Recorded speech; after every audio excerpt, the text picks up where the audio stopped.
Oh, man. This was the dining room. This was right here. This was the dining room right here. This was the floor. I might have to grab a piece of brick. Can I do that? Oh, 100%, yeah. I'm going to keep that. You know what? That's a great idea. I want to do that too. Take this back and use this as a paperweight. It's a great idea. So the two cannons are right over here. And the anchor. And stuff that we've found, I've been putting it there just so that it all stays together. And I think the storage unit was down over that way. Was right over here. Yeah, I think so. Is that right? Yeah. And there was one truck on the island. It was an old Ford beat it's up. Still here. Yeah, really? You'll see it. Yeah. Is it running? No. I mean, it's pretty much toast at this point, but it's here. And this actually, Carl, this was pretty clear here. Yes, and that's what I want to do again, Flip, because I love this view on this side of the island. Sure.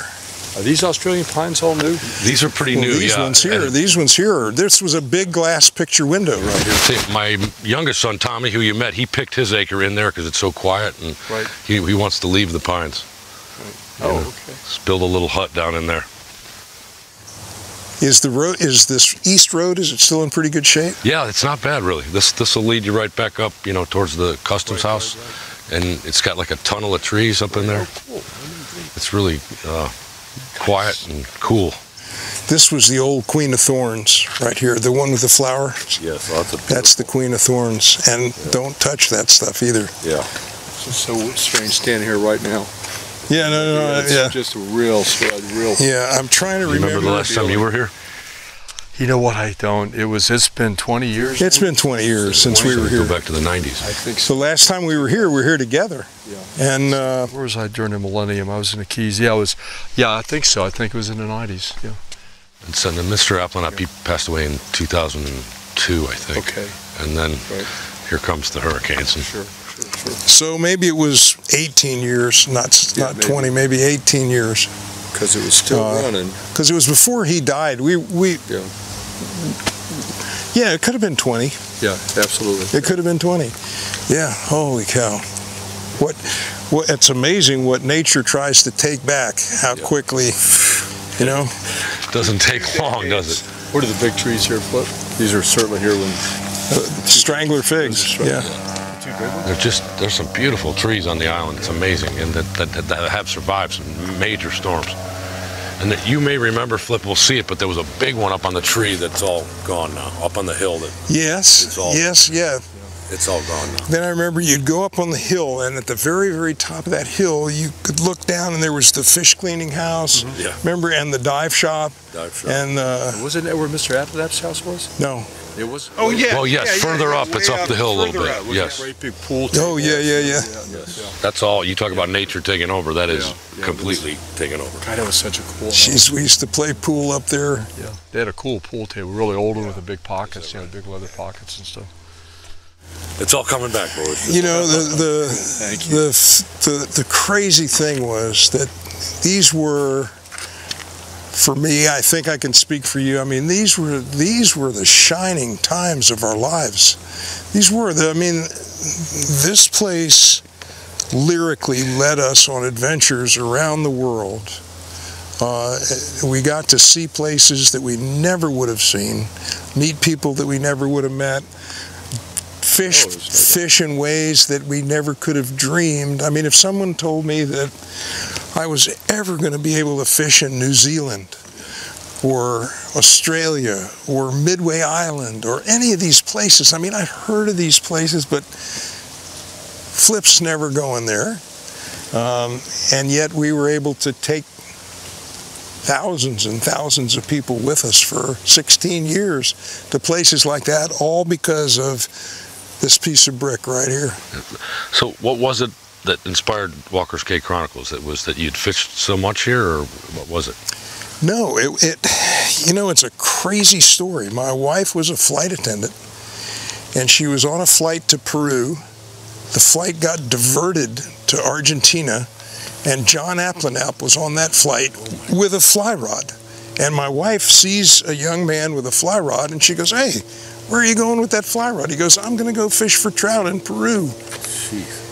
So the plane has some sort of a malfunction, and they have to stop for a couple of days in Buenos Aires. So she invited John to have supper with the crew. And John, you know, a nice guy, I mean, he just blended right in with the crew and everything. And so Diane says, you know, my husband's a guide, fly fishing guide, and you should call him, which he never did. And then one day he was watching an old episode of The American Sportsman on TV, and he saw me on there. And he went, hey, he goes, that's the guy that they actually hired me to come down here and see if they had enough bonefish in this area so that walkers could have bone fishing. Wow. So that was my first association with the Applin Alps. And I met John's dad and came down here. The first thing they did was they flew me all around to all the islands to see the flats.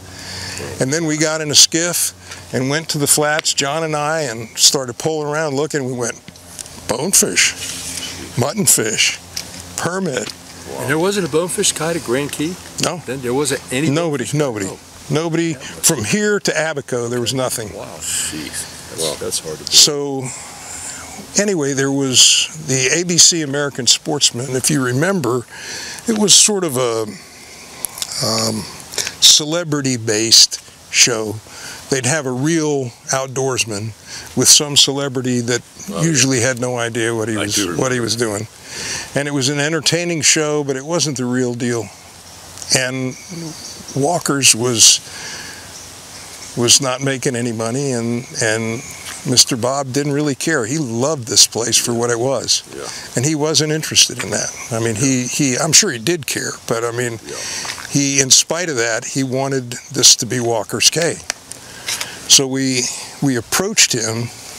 I had this idea for a real fishing show where real fishermen who had interpersonal relationships, just like you have a fishing partner that you love to go fishing with, and it may be Gigi or it may be whoever it is, it doesn't matter, it's real.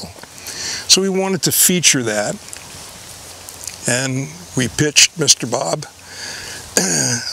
and he liked the idea, and we put a crew together, and 16 years later, this place blew away. Wow.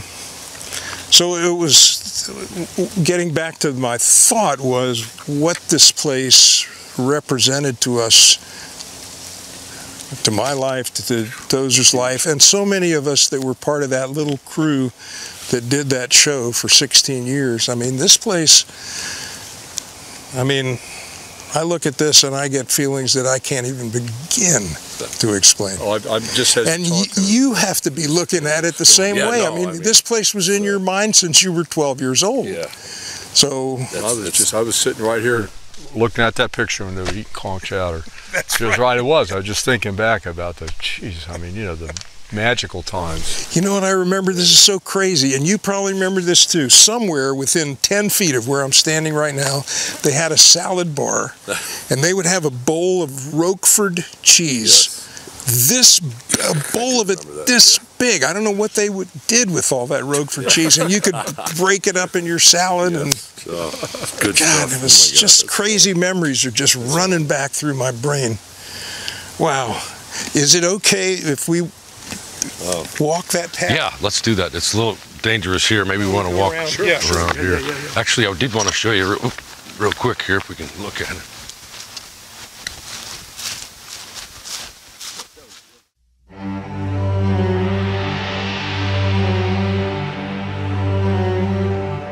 Carl, when Dozer and I first started talking about making this trip across, coming back and fishing all the places we used to fish, it was a bittersweet idea because we thought we'd be pulling up on the island and seeing basically the bones of a lion.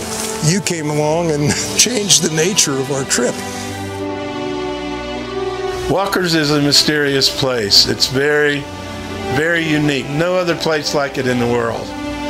It was one of those things, I used to look at Walker's Cay and said, boy, how lucky the people are that own this island and what kind of life that they must have. Walker's right now is, I would say it's like in a cocoon, and we have a new curator, someone who loved the island as much as the Alpenau family.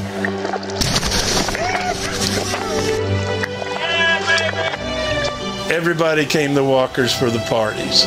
There would be parties all over the docks. There would be 60 boats there in the summertime. There'd be a grill set up behind every boat.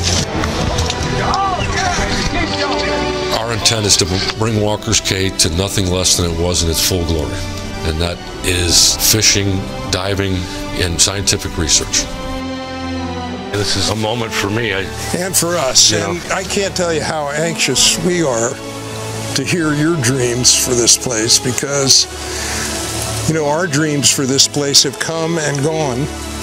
And I never, honest to goodness, I never thought I'd stand here and look out on this view ever again in my life.